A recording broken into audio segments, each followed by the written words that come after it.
What's going on, guys?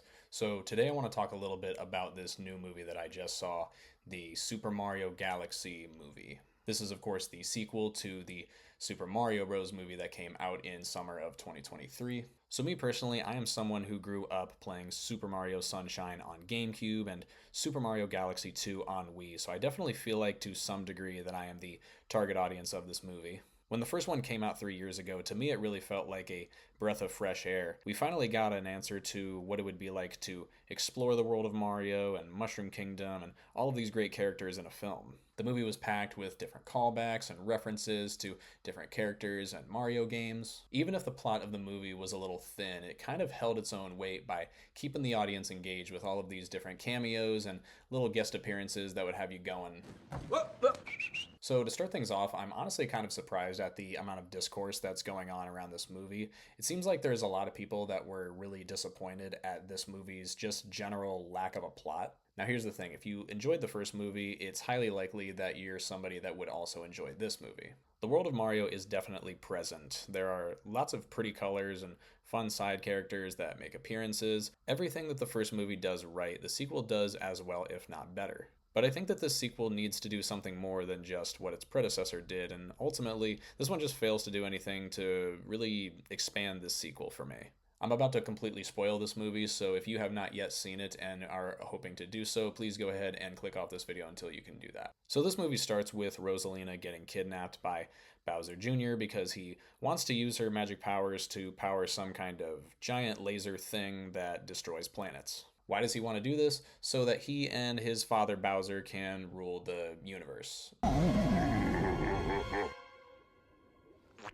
The story is pretty much that Peach leaves Mushroom Kingdom to save Rosalina from Bowser Jr., but then Bowser Jr. comes to Mushroom Kingdom looking for his dad. He fails to find Bowser at first, but then conveniently just finds him later on. Since the last movie, Bowser is still small and trying not to be a bad guy anymore. He spends some time in the beginning hanging out with Mario and Luigi, and for a second I thought it would be some kind of like a goofy buddy movie with Bowser traveling around space with the Mario Bros, just telling jokes and having fun. But then he reunites with Bowser Jr. and almost immediately becomes a bad guy again. Not to mention that Jack Black's Bowser has way less screen time in it than the original, and he was my favorite part of the first one. So then Mario and Luigi, along with Fox McCloud, have to go to Bowser Planet and stop Bowser and his son from using the laser weapon thing.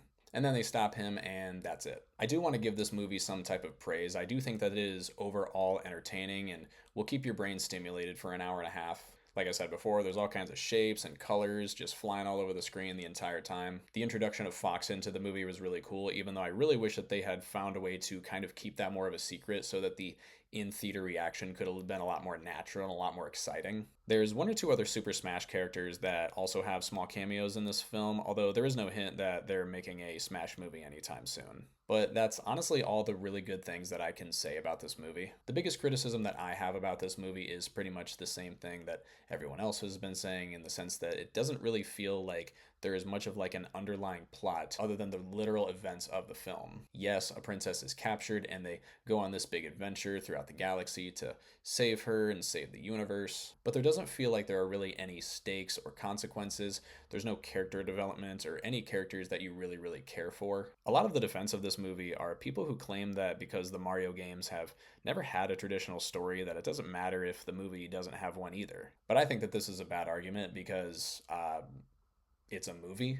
If there's one thing the Mario games are really good at, it's throwing a lot of bright colors and shapes at you and making you want to be a part of this fun, vibrant world. But I think that when you're putting that to film, there has to be something more to it than that. I think a good comparison to this would be the SpongeBob SquarePants movie that came out in 2004. To me, this movie accomplishes two things. It stays true to the world of SpongeBob and makes you want to be a part of it, but it also gives you an engaging story and a main character that you want to see succeed. At the beginning of the movie, SpongeBob is looked down on by everyone because they view him as childish and immature. But by the end of the film, he's learned that he can accomplish a lot by just being himself. I'm not saying that this movie needs to be on the level of some type of Shakespearean tragedy or something like that. I just wanted to give us a little more in the way of characters and things to be invested in, and I don't think that this movie really does that. There's this thing in the beginning where Mario is talking about having feelings for Peach and wanting to express those feelings. He gives her a gift at the beginning of the movie, which is her signature umbrella that she uses in the games. But that's pretty much it. They don't really have like a special moment at the end of the movie or anything like that. Maybe they're saving that for the super mega ultra ultimate Mario World movie deluxe. A common thing that I see people saying online is that this movie is the equivalent of Jingle Keys, and I think that that is the most accurate comparison. I'm really tired of the argument of, oh, well, it's just a kids' movie when studios release these big budget animated movies that have no plot or substance to them. There are absolutely kids' movies out there that have so much to say with their story and characters. I just don't think that this is a good example of one. Once again, I think that this worked pretty well for the first movie because we were just kind of getting introduced to this world, and Jack Black's Bowser was a lot of fun. But this time around, I just don't think it was nearly enough to support a sequel. I don't think this movie is necessarily bad, but I will definitely be putting it in C tier. Thank you guys once again so much for watching. Please like and subscribe, leave me a comment if you enjoyed, and I will see you in the next one. Peace.